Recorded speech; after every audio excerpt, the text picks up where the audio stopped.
ఇటీవల కాలంలో నిజ జీవితంలో ప్రతి మనిషికి కూడా న్యూమోనియా అనేటువంటి వ్యాధి అనేది చాలా ప్రభావంగా సోకుతున్నటువంటి పరిస్థితి. ఇది వయసులకు మించి కూడా సోకుతున్నటువంటి పరిస్థితి.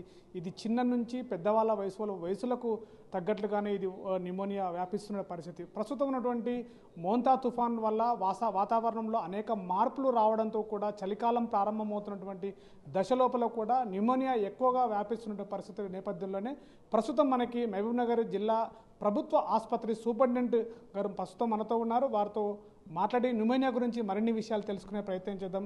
సార్ చెప్పండి, ఇటీవల కాలంలో న్యూమోనియా ఎక్కువగా వ్యాప్తి చెందుతున్న పరిస్థితి ఉంది. అసలు ఈ న్యూమోనియా ఎలా వస్తుంది, దాన్ని ఎలా నివారించవచ్చు, ఏం చెప్తారు? ఇది న్యూమోనియా అనేది ఊపిరితిత్తులకు సంబంధించిన వ్యాధి. ఇది చిన్నపిల్లల దగ్గర నుంచి పెద్దవాళ్ళ దాకా ఏజ్డ్ పీపుల్ అందరిలో వస్తుంది. ఇది వాతావరణాన్ని బట్టి ఎక్కువగా వర్షాకాలం ప్రారంభం, ఆ తర్వాత అస్తమా అట్లాంటి జబ్బులు ఉన్న వాళ్ళలో కొంచెం ఎక్కువగా వచ్చే ఛాన్సెస్ ఎక్కువ ఉంటాయి. ఎందుకంటే ఆల్రెడీ ఊపిరితిత్తుల్లో వాళ్ళకి కొంత డిఫెక్ట్ ఉంటుంది.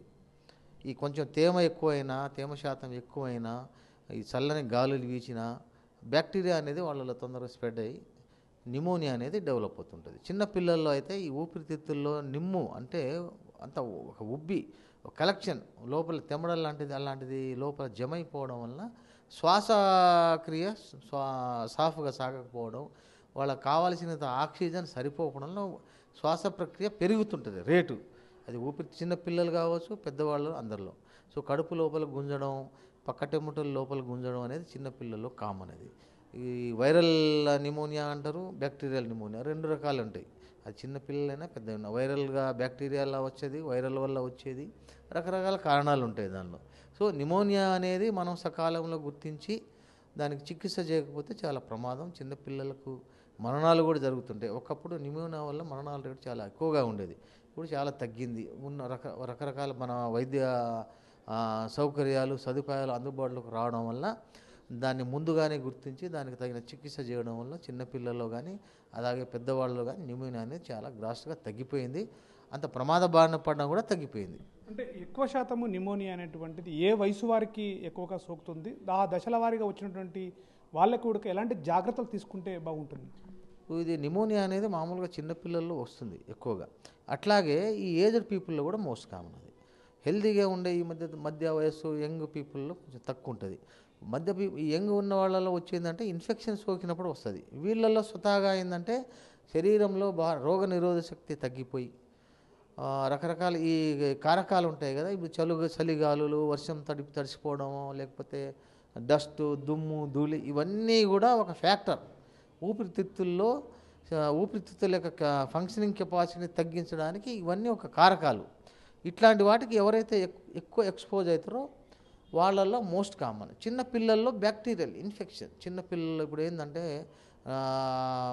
గర్భిణీ నెలలు ముందు 9 నెలలు కంప్లీట్ కాకముందు పుట్టే పిల్లల్లో ఈ ఊపిరితిత్తులు అనేది అంత మెచ్యూరిటీ కాదు, లంగ్ మెచ్యూరిటీ అనేది అంత ఉండదు. అట్లాంటి వాళ్ళల్లో ఏంటంటే కొంచెం తొందరగా వచ్చే ఛాన్స్ ఉంటుంది చిన్నపిల్లలు. సో ఈ విధంగా రకరకాల కారణాల వల్ల న్యూమోనియా అనేది వస్తుంది చిన్నపిల్లల్లో. ఆ తర్వాత ఏజ్డ్ పీపుల్లో కూడా మోస్ట్ కామన్ ఇది న్యూమోనియా. ఉన్నటువంటి ప్రస్తుతం యొక్క పరిస్థితుల్లో వాతావరణంలో చాలా మార్పులు వచ్చేసాయి. ఎప్పుడు కూడా ఎండ ఎక్కువ తీవ్రంగా వస్తుందో తెలియదు, ఎప్పుడు చలి ఎక్కువగా తీవ్రంగా వాతావరణంలో అతలాకుతలంగా ఉన్నటువంటి పరిస్థితి ఉంది. ఈ నేపథ్యంలో ఇప్పుడు ఉన్నటువంటి ఈ యొక్క న్యూమోనియాకి ఎలాంటి జాగ్రత్తలు తీసుకోవాలి ప్రస్తుతం ఉన్న సిచ్యువేషన్స్లో వాతావరణ మార్పులకు అనుగుణంగా? ఇప్పుడు న్యూమోనియా ముందు మనం రాకుండా కొన్ని పద్ధతులు అవలంబించాలి. ఫస్ట్ ఏంటంటే ఊపిరితిత్తులకు సోకే వ్యాధి ఇది. సో మనకు ఊపిరితిత్తులకు ఎక్స్పోజ్ కాకుండా ఫస్ట్ ఏంటంటే మనం పనిచేసే వాతావరణం కావచ్చు, తర్వాత మనం ఉండే పరిసరాలు కావచ్చు. సో ఒక ఇల్లు ఇరుకు గదుల్లో వెంటిలేషన్ సరిగా లేకుండా ఉండడం వల్ల ఏంటంటే ఈ బ్యాక్టీరియా గ్రోత్ అనేది ఫాస్ట్గా ఉంటుంది. సో అదొక కారణం.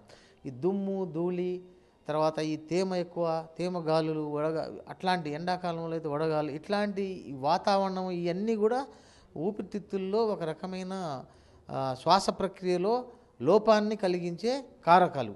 ఇట్లాంటి వాటిని మనం అవాయిడ్ చేసుకోవాలి. ఇప్పుడు దుమ్ము, ధూళి ఉన్నప్పుడు కొంచెం అవాయిడ్ చేయడం, పడకుండా వర్షంలో తడిసినప్పుడు మనం అట్లా ఈ కారణాల వల్ల వీటిని దూరం చేసుకొని ఒక మంచి వెంటిలేటరు, మంచి గాలి, మంచి వెలుతురు ఉన్న ప్రదేశంలో ఉండడం వల్ల మనం దీన్ని నివారించుకోవచ్చు. అసలైన తొలి వెలుగు. ఫాలో వాట్సాప్ @తొలి వెలుగు official.